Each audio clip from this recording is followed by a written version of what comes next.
구약 성경 39권을 꿰뚫는 단 하나의 이야기. 역사 속에서 드러나는 하나님의 구원. 사랑하는 여러분, 오늘 이 시간은 매우 중요한 시간이 될 것입니다. 우리는 평생 성경을 읽어왔을지도 모릅니다. 그러나 정작 이런 질문 앞에서는 쉽게 답하지 못합니다. 성경은 어떤 책입니까? 이 모든 이야기는 무엇을 말하고 있습니까? 구약 성경은 39권으로 이루어져 있습니다. 그러나 이 39권의 책은 단 하나의 사상을 향하고 있음을 분명히 말씀드릴 수 있습니다. 오늘 우리는 이 하나의 이야기를 역사의 흐름 속에서 처음부터 끝까지 따라가 보겠습니다. 이 시간을 통해 여러분은 성경을 더 이상 조각이 아니라 하나님의 거대한 구원 역사로 보게 되실 것입니다. 성경의 본질과 중심. 성경은 단순한 종교 서적이 아닙니다. 역사이며 문학이며 인간의 삶이 담긴 기록입니다. 그러나 그 중심에는 분명한 주제가 있습니다. 하나님과 인간, 그리고 구원. 성경은 하나의 교향곡과 같습니다. 서로 다른 시대, 서로 다른 저자, 서로 다른 사건들이 하나의 방향을 향해 흐릅니다. 그 방향은 단 하나입니다. 예수 그리스도를 통한 하나님의 구원 계획입니다. 성경의 주인공. 성경에는 많은 인물이 등장합니다. 아브라함, 모세, 다윗, 수많은 선지자들. 그러나 분명히 기억해야 합니다. 성경의 주인공은 하나님이십니다.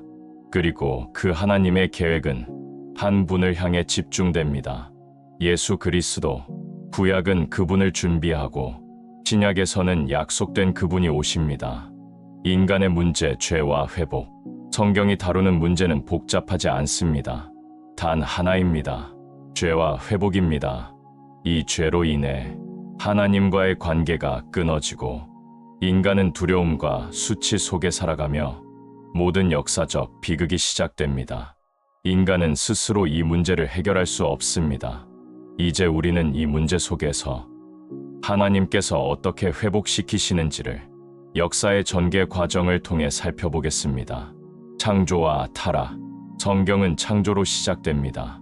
하나님께서 천지를 창조하셨습니다. 인간은 하나님의 형상대로 창조되어 하나님과 완전한 관계 속에 있었습니다. 그러나 선악과 사건, 이 사건으로 죄가 들어오고 하나님과 단절되며 죽음이 시작됩니다. 그러나 하나님은 인간을 버리지 않으십니다. 가죽옷을 입히십니다. 하나님은 인간의 수치를 가리우기 위하여 양을 죽여 그 가죽으로 가죽옷을 입히셨습니다. 이는 선언입니다.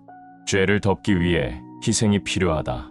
이미 여기서 구원의 계획이 시작됩니다. 타락의 확산과 심판. 죄는 계속 확산됩니다. 가인과 아벨. 가인은 동생 아벨을 죽임으로써 인류 최초의 살인자가 되었습니다. 이후 세상에 죄악이 관영하고 결국 하나님은 홍수로 심판하십니다. 그러나 동시에 노아를 통해 새로운 시작을 허락하십니다. 그리고 약속하십니다. 다시는 홍수로 멸하지 않겠다고 무지개로 약속하십니다. 이후 바벨탑 사건. 인간은 하나님 없이 스스로 높아지려 합니다. 결과 언어 혼잡되고 민족들은 흩어지게 됩니다. 이제 하나님은 역사를 새로운 방식으로 이끄십니다. 언약의 시작 족장시대. 아브라함. 하나님께서 아브라함을 부르시고 약속하십니다. 큰 민족을 이룰 것이며 땅을 유업으로 주시고 모든 민족의 축복의 근원이 되게 하실 것을 약속하십니다. 이것은 단순한 개인의 약속이 아니라 인류 구원의 계획입니다. 이 약속은 이어집니다. 이삭, 야곱, 요셉. 야곱은 이스라엘이 되고 12지파가 형성됩니다. 요셉 사건. 형제들은 요셉을 시기하여 애굽 사람들에게 팔아버립니다. 인간의 악함 중에도 하나님은 섭리하십니다. 애굽의 총리가 된 요셉은 그를 팔아먹은 형들에게 말합니다. 형님들이 나를 애굽 사람들에게 파신 것은 우리를 구원하시려고 하나님이 하신 일입니다. 이스라엘은 애굽으로 내려갑니다. 8점 출애굽 구원의 사건. 시간이 흐르며 이스라엘은 노예가 됩니다. 하나님은 모세를 부르십니다. 10가지 재앙을 내린 후 줄에 굽합니다. 핵심 사건. 6월절. 어린 양의 피로 죽음이 넘어갑니다. 이것은 예수 그리스도의 십자가의 그림입니다. 그리고 홍해의 사건. 뒤쫓아오던 애굽 군대는 홍해의 물속에서 모두 몰살당합니다. 구원은 하나님께 속한 것입니다. 이것은 그리스도의 십자가로 사탄이 멸망한 것을 말합니다. 광야와 언약. 이스라엘은 광야로 나아갑니다. 지내산 언약인 십계명을 받습니다. 그러나 백성은 반복해서 실패합니다. 금송아지 사건. 인간의 한계가 드러납니다. 그들의 불순종으로 인해 사흘길쯤 되는 가나안 땅에 들어가는데 광야에서 40년을 맴돕니다. 그러나 하나님은 언약을 포기하지 않으십니다. 가나안 정복. 여호수아의 인도를 따라 이스라엘은 가나안에 들어갑니다. 여리고 성을 무너뜨림. 하나님의 능력으로 땅을 차지합니다. 사사시대. 이 시대의 특징은 분명합니다. 각자 자기 소견대로 행함. 반복 구조. 죄 심판, 회개 구원. 이는 인간의 본질을 보여줍니다. 왕조 시대. 이스라엘 백성들은 다른 열국들처럼 왕을 주실 것을 요구합니다. 하나님이 그들의 왕이 되는 것을 원하지 않고 열국의 풍습을 따라 백성은 왕을 요구합니다. 사울, 다윗, 솔로몬 등이 왕이 됩니다. 다윗, 하나님의 마음에 합한 왕. 솔로몬, 성전 건축. 그러나 인간 왕의 한계가 드러납니다. 분열, 왕국과 심판. 이스라엘은 분열됩니다. 북이스라엘, 남유다. 결과 북이스라엘은 아시리아에 의해 멸망당하고 남유다는 바벨론에 사로잡혀갑니다. 선지자들이 경고하지만 백성은 돌이키지 않습니다. 포로와 귀환, 바벨론 포로.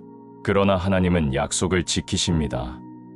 귀환, 스룹바벨, 에스라, 느헤미야의 인도를 따라 포로됨에서 귀환하여 성전을 재건합니다. 침묵기와 기다림. 말라기 이후 400년 침묵. 역사는 흐릅니다. 바벨론의 포로로 잡혀간 뒤 바벨론이 바사페르시아, 오늘날 이란에게 망하자 페르시아의 속국이 되고, 페르시아가 헬라, 오늘날 그리스에게 망하자 이번에는 헬라의 지배를 받으며, 헬라가 로마에게 망하자 이번에는 로마의 지배를 받게 됩니다. 이것이 이스라엘의 역사입니다. 하나님은 준비하십니다. 결론 하나의 이야기. 사랑하는 여러분, 성경은 복잡한 책이 아닙니다. 하나의 이야기입니다. 그 핵심은 분명합니다. 주인공 하나님, 문제 죄와 타락, 해결 예수 그리스도, 방향 회복, 목적 하나님의 영광인 새 예루살렘입니다. 이제 성경을 읽으실 때 이 말씀은 무엇을 향하고 있는가? 어떻게 예수 그리스도를 예표하는가? 이 질문을 붙드시기 바랍니다. 그때 비로소 성경은 살아있는 하나님의 말씀이 될 것입니다.